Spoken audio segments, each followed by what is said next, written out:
Hello, everyone. My name is Mary, and I'm a retired detective. You might think that after decades on the force, I'd have seen it all, but some cases stick with you. Today, I want to share a story that's haunted me for years: the unsolved murder of a young man named Jacob Reynolds. It was a chilly autumn evening in 2012 when I got the call. Jacob, a bright 24-year-old, was found dead in his apartment. His mother had not heard from him for days and decided to check in. When she arrived, the door was ajar, and she stumbled upon her son lying on the floor, lifeless. The sight must have been unbearable. I arrived at the scene shortly after. The smell of decay hung in the air, and I could feel the weight of the tragedy pressing down on me. Jacob was a good kid, hardworking, full of dreams. The apartment was in disarray, with clothes scattered everywhere, as if a struggle had taken place. But the most puzzling part? There were no signs of forced entry. As I examined the room, I noticed a few things that stood out. On the coffee table lay a half-empty bottle of whiskey and an open laptop. It seemed like Jacob had been entertaining someone. I turned to his mother, who was still in shock. She told me he had been acting strangely in the weeks leading up to his death, hinting at trouble but never revealing the specifics. I dug into his background, searching for any leads. Jacob had a few friends, but they were tight-lipped, claiming he was dealing with personal issues. The only clue I found was a series of texts on his phone that hinted at a mysterious meeting with someone named Kay. We followed that lead to a local bar where Jacob was known to hang out.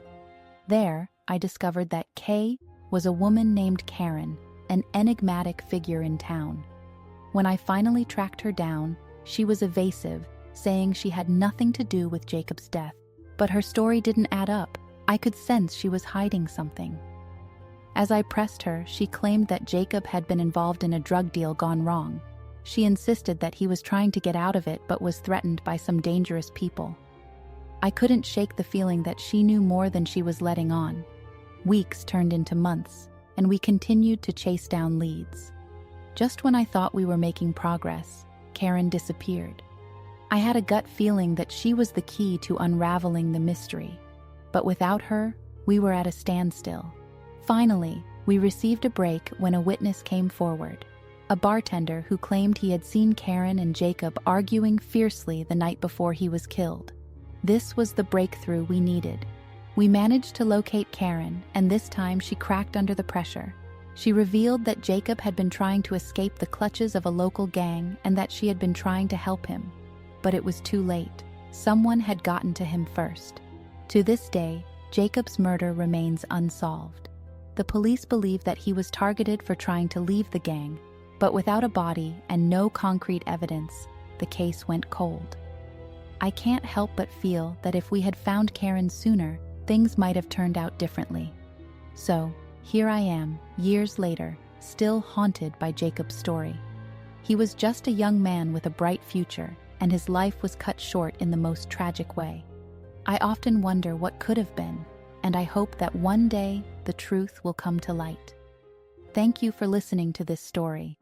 I hope it reminds you to cherish every moment and stay vigilant. You never know what darkness might be lurking just beneath the surface. Hey, my name is Jake, and I'm a detective with the local police department. Today, I want to share a case that still haunts me, a case that involves a young boy, just 15 years old, who fell victim to the darkest side of the internet. It's a story about obsession, danger, and a killer who remains just out of reach.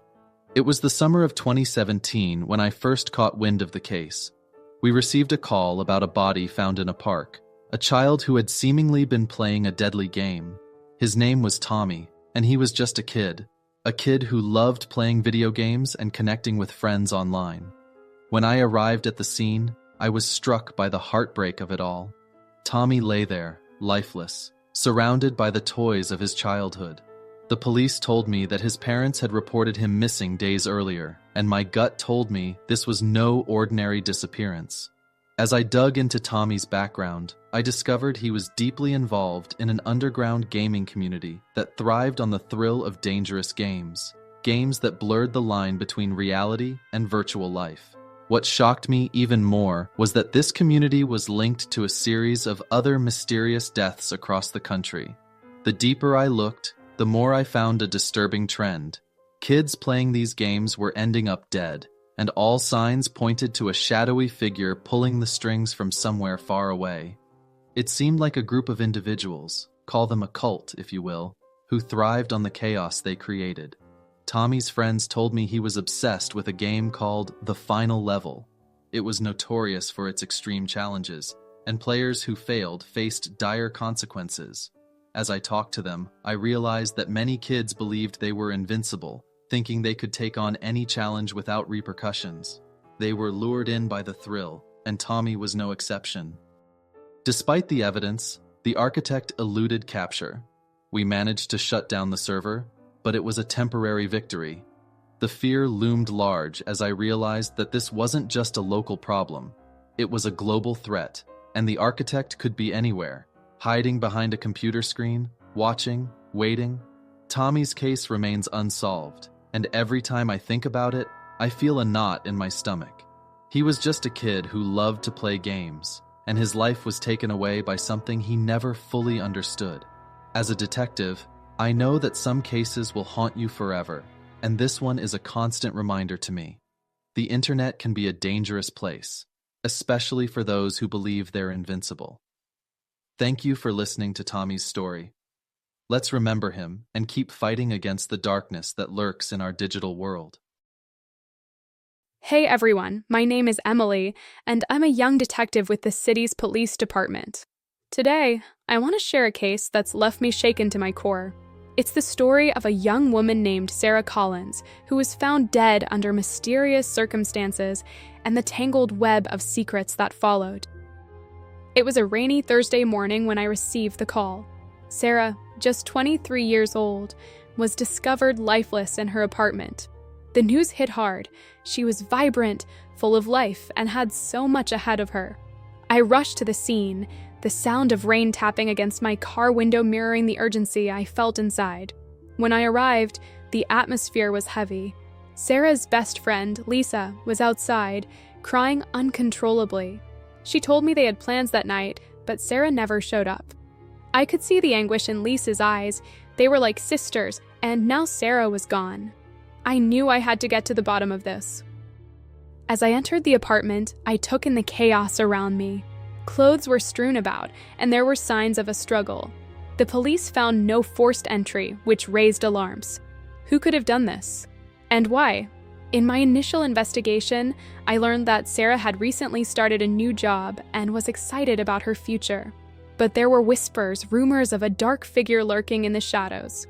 A serial killer had been on the loose in our city, and the similarities between Sarah's case and previous victims were striking. The pressure was on, and I needed leads. As I combed through Sarah's social media, I found a name that kept popping up: David, her stepfather. Their relationship was complicated. Her mother had remarried a few years ago, and there had been whispers of tension. People said David was controlling, but could he really be capable of murder? I decided to pay David a visit. He lived just a few blocks away in a modest home. When I arrived, he greeted me with a forced smile that didn't quite reach his eyes. He claimed to be heartbroken, yet his demeanor felt off. He talked about Sarah's ambitions and how proud he was of her, but I sensed something beneath the surface. As I questioned him, I learned that he had been home the night Sarah was killed. He provided an alibi, saying he was watching TV alone. But as I probed further, I discovered inconsistencies in his story. He couldn't recall specific details about the shows he claimed to be watching. Days passed, and I dug deeper into David's background. I discovered a dark history, a previous marriage that ended in turmoil and allegations of abuse. I couldn't shake the feeling that he was hiding something. With the clock ticking, I obtained a warrant to search his home. What we found was chilling. In the basement, we uncovered evidence, a collection of disturbing memorabilia related to Sarah's case and others. I felt sick to my stomach.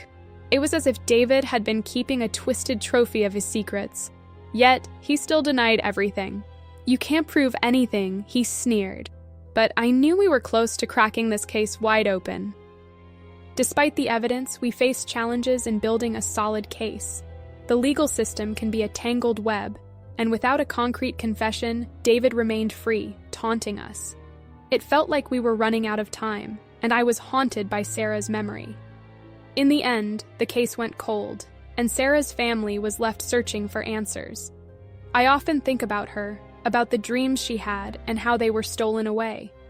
This case taught me that justice doesn't always come swiftly, and sometimes it lingers just out of reach. It fuels my fire to keep fighting for the voiceless and to ensure that every story is heard. Thank you for listening. Let's remember Sarah, a young woman with so much potential, and honor her memory by continuing to seek the truth.